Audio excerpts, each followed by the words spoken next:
and her feet just go whoop. Oh, poor Embolden. I don't feel bad. She's a demon. Oh, that's mean. It's true though.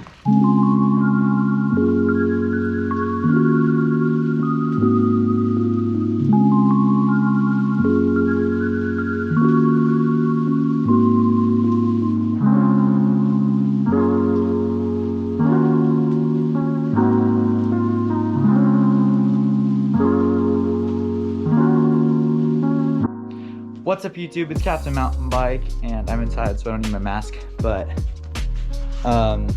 yeah, today I'm doing a review on actually a women's bike. I rode the LIV Embolden, you can see it right here, and I was actually pleasantly surprised. It descended a lot better than I thought it would with only 120 millimeters to travel. My bike's probably a little bit more efficient climbing. For you guys wondering what bike I ride the Trek Fuel EX. Without further ado, let's get to me riding this bike and I'll talk about my impressions on it throughout.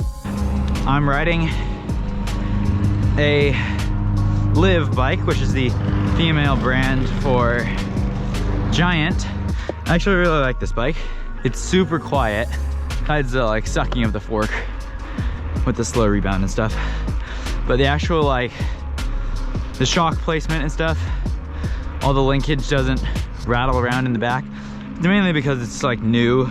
Yeah, I'm also using a different camera angle here underneath my visor right now. It's my first time riding a 27 bike in a long time. But yeah, it should be pretty fun. Test to see how well I can shred this thing. Because I'd consider myself an advanced rider. I can shred and do stuff pretty hard. I can manual it. I need to get used to it's a little bit small for me. The seat is way too low, so, but I think I'm not gonna be doing a lot of climbing, so mainly testing this on some jumps, little bit of steep parts on trails. We might go up and do a few laps, but I don't know. Climb's good, or at least it has a lot of grip. I don't think it climbs as efficiently as my Fuel, but it has a lot of grip. So let's go test it out on some quick little jumps. I can do anything crazy first for go around.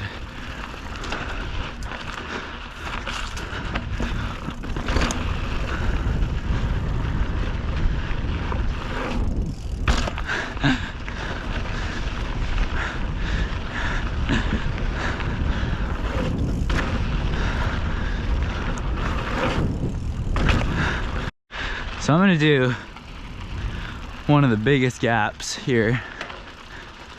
It's not the biggest lip, but it's the biggest gap. Dropping!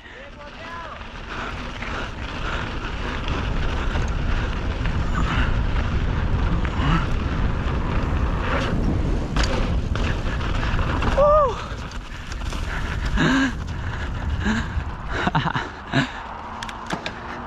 That's crazy. Going in for it again. It's the magic peanut butter logo. What? What? Huh? Nobody cares what I just said, so. Yes, sir. Female bike downhill. Let's go. These tires have, I have Ardents. When the tires have no grip, I can't see anything.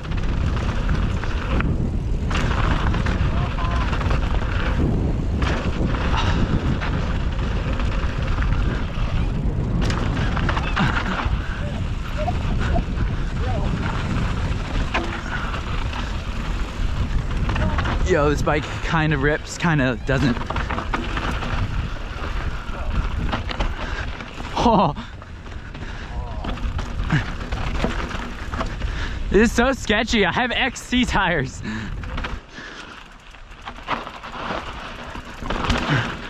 That line is so good.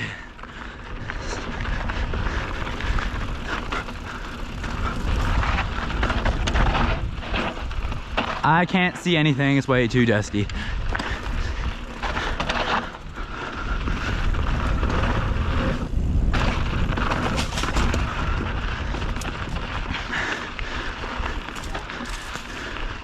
Yo, Nicholas, your line down that rock garden is so much better.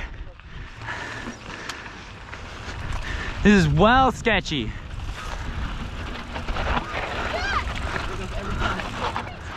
Why? Still made it, let's go.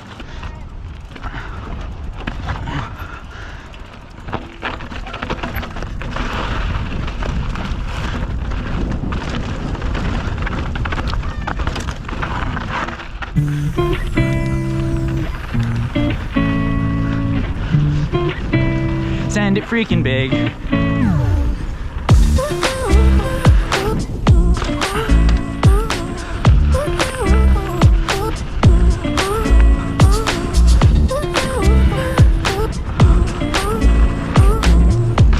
Send in the big gap.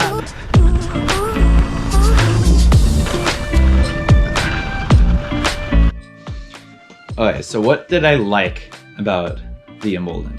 One, it had a really active rear suspension design while climbing, so it made traction really well climbing, so you can kind of just stand up and power down, considering the seat was way too low for me. I was also on a size medium, so that contributed to a factor I'll talk about later. But yeah, I actually liked the 27.5 wheels for jumping. That was nice, because you can just really whip them around really easy. I hit like a 20-foot gap on this bike. It can handle some big stuff. It's definitely not as adept at it as, say, my bike, which is 140 millimeter, my brother's bike, which is 150, my dad's, which is 160. And I'm probably going to get a new bike pretty soon with 170. Not gonna tell you guys what bike I'm getting yet, but I will eventually. Up here you can see my Specialized dirt jumper. There's gonna be a review on that coming up pretty soon. So yeah, another thing I liked about the bike, the suspension design for a budget bike, it actually felt pretty good. With the Recon up front, felt pretty nice. And I was surprised to see 4-piston Shimano brakes. I have almost the same brakes as these, but mine are 2-piston. So yeah, that was a surprise. I don't really like the tires it comes with. They're really fat. I think they're 2.7s. And they don't have a lot of grip. They're Maxxis Recons. They're pretty decent tires. They don't have a hard compound, and I found them pretty bouncy. I know that's a weird way to describe a tire, but yeah, I did find them a little bouncy. The rims, I mean, they're fine.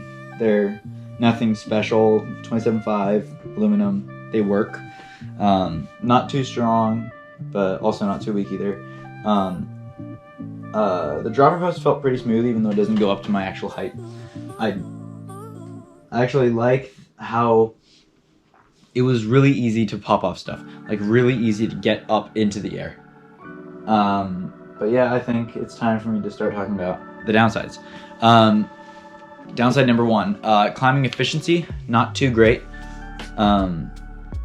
There's a lot of pedal bob in the rear, but it does have good traction, like I talked about earlier, which makes it possible to get up some steep stuff. Con number two, I already talked about this. The tires are a little bouncy and fat.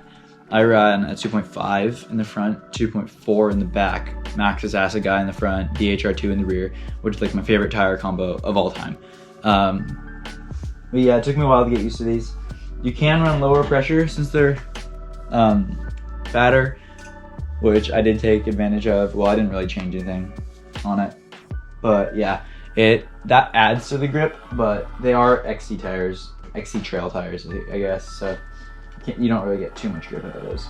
I did find that the dropper lever that comes on the giant dropper post is a little bit flimsy. It kind of just jiggles around when your thumb's on it. I tried tightening the cable, didn't really work.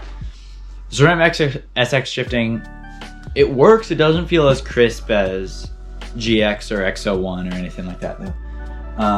The seat, it's a woman's saddle. It's okay. It's not like a WGB or anything. It's still Giant's in-house saddle, but I mean, it's better than their old saddle. That one's like a rock. Third thing I found was I did find it was not very stable on steep descents. Like, I found the front twitching a lot. I also found the back kicking up in a few situations, which I think could have been helped by slowing down the rebound a bit. But it was pretty well matched to the front, and I felt the front track the ground pretty well. I think that might be due to not having that extra pivot that, say, the Giant Trance has, which gives the shock a little bit more absorption capabilities. The amount of travel, it was fine. I'm not used to riding a bike. I'm used to riding a bike with a pretty small amount of travel, so this didn't feel much different. The fork on my bike's actually broken right now, so yeah, this actually felt better suspension-wise. Last and final positive of this bike is it's very quiet.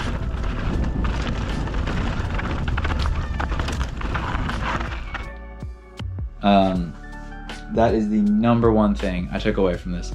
It is really new, so none of the parts have broken in or anything yet. But yeah, I found it pretty quiet. And then the last negative, so that's my biggest upside right there, is it's quiet. Biggest negative to me is the hub. It does not have that many points of engagement. It has a lot of this dead zone here, which I'm not used to. I have like 60 points of engagement on my hub, which it's not too much, but it's definitely enough to keep it so that there isn't that much dead zone.